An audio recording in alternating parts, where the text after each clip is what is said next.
नमस्कार दोस्तों, स्वागत है आप सबका हमारे YouTube चैनल नरेगा टिप्स में। आज मैं बताने वाला हूँ नरेगा में पेमेंट किस तरीके से देखते हैं। और आज का पेमेंट हम बताने वाले हैं छत्तीसगढ़ के कोंडागांव डिस्ट्रिक्ट का। तो नरेगा का साइट मैंने ओपन कर लिया है। ओपन करने के बाद यहाँ पर क्विक एक्सेस का जो बटन होता है उसमें मैं क्लिक कर लेता हूँ। उसके बाद सिलेक्ट कर लेता हूँ स्टेट सेलेक्ट करने के बाद यहाँ पर डिस्ट्रिक्ट सेलेक्ट करते हैं छत्तीसगढ़ जो डिस्ट्रिक्ट है उसके कोंडागांव के रहने वाले हैं। और बता देना चाहता हूँ कि जो भी हमारे वीडियो पर कमेंट करता है या फिर हम मेरे पर्सनल संपर्क नंबर पर कमेंट करते हैं व्हाट्सएप पर, उसका वीडियो बना के हम सॉल्यूशन देते हैं। उनका पेमेंट चेक करते हैं कौन से बैंक में उनका पेमेंट गया हुआ है उसको। तो हम यहाँ पर सेलेक्ट कर रहे हैं छत्तीसगढ़, जो कि छत्तीसगढ़ के रहने वाले हैं जिन्होंने हमें कमेंट किया था। और छत्तीसगढ़ का स्टेट है कोंडागांव। तो हम सबसे पहले छत्तीसगढ़ यहाँ पर सेलेक्ट कर लेते हैं। छत्तीसगढ़ में जाने के बाद यहाँ पर डिस्ट्रिक्ट चले जाएंगे कोंडागांव हम क्लिक कर लेते हैं। कोंडागांव के ब्लॉक कोंडागांव में ही रहने वाले हैं। तो हम कोंडागांव के ब्लॉक कोंडागांव में और क्लिक कर लेंगे एक बार। उसके बाद हम क्लिक करेंगे उनके पंचायत धनपुर। उनका जो पंचायत का नाम है वो है धनपुर।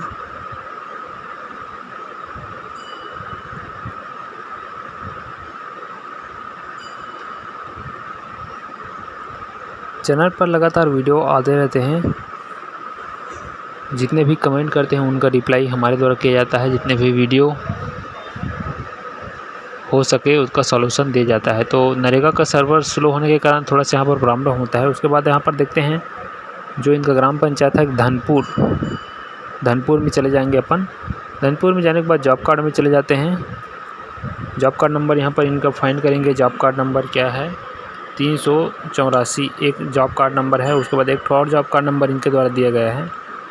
तो 384 में जो जॉब कार्ड है उसमें यहाँ पर 6वां महीने में काम किए हैं। सामुदायिक खेत मिट्टी के छोटे रास्ते के निर्माण, रोड पीलाराम घर तक है ना। यहाँ पर लिखा हुआ है 7688 जो मास्टर नंबर है 7688 यहाँ पर है। उसको हम ओपन कर लेते हैं।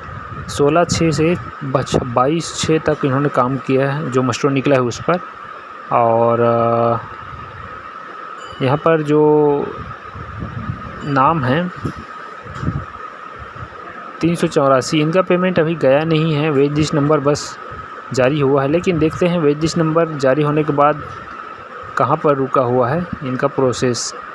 वेज लिस्ट जारी हो चुका है दोस्तों। वेज लिस्ट को देखने के लिए हम यहाँ पर सिंपल सा नरेगा के साइट के सर्च का जो ऑप्शन रहता है उसमें हम चले जाते हैं। और जो कोंडागांव है यहाँ पर सिलेक्ट कर लेंगे कोंडागांव डिस्ट्रिक्ट और वेज लिस्ट नंबर को पेस्ट कर देंगे। अभी इनका पेमेंट गया नहीं है, रुका हुआ है। तो वेज लिस्ट नंबर को यहाँ पर ओपन कर लेंगे। 384 जो जॉब कार्ड नंबर है बुधंतिन इनका सामान्य FTO यहाँ पर बना हुआ है। इस FTO नंबर को हम कॉपी कर लेते हैं। कॉपी करने के बाद FTO को हम पेस्ट करके यहाँ पर देखते हैं रिज़ल्ट कि एक्चुअल में इनका पेमेंट में क्या दिक्कत है। तो जो इनका पेमेंट तो क्लियर है, किसी प्रकार की इसमें दिक्कत नहीं है। क्योंकि 27/6/2023 को इनका पैसा बैंक में चला गया है। नरेगा के साइट से इनके बैंक में चला गया है। बस बैंक से इनके खाते में भी प्रोसेस नहीं हुआ है पैसा। दिक्कत किसी भी प्रकार का इसमें नहीं है। पूरे तरीके से सही तरीके से इनका पेमेंट जारी होना है।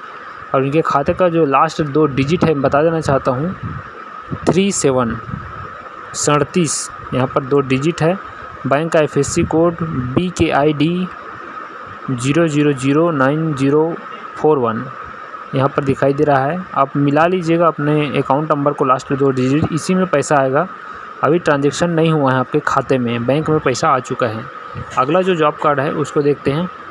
अगला जॉब कार्ड नंबर 1116 यहाँ पर फाइंड कर लेंगे। पुनः 1116 जॉब कार्ड नंबर है बाती मरकाम के नाम से। बाती मरकाम के द्वारा यहाँ पर सेम काम किया गया है। और इनका भी पेमेंट देखते हैं अपन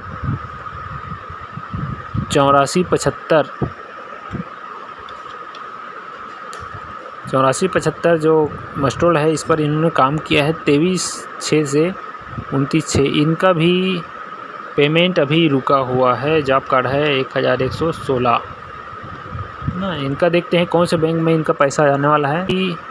पेमेंट अभी रुका हुआ है, जॉब कार्ड है 1116 ना। इनका देखते हैं कौन से बैंक में इनका पैसा आने वाला है। तो यहाँ पर कॉपी कर लेते हैं वेज लिस्ट नंबर को, और वेज लिस्ट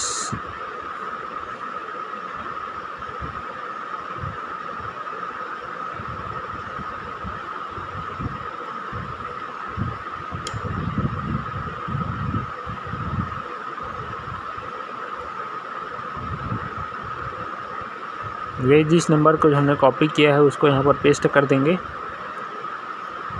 पेस्ट करके देखते हैं आगे प्रोसेस इनका कहाँ पर पेंडिंग है उसको। तो वेज लिस्ट नंबर को हम फाइंड कर लेंगे 2016।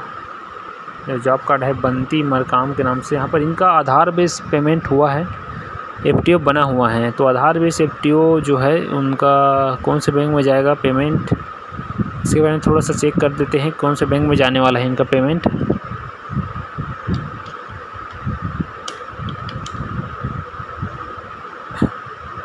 अभी इनका पेमेंट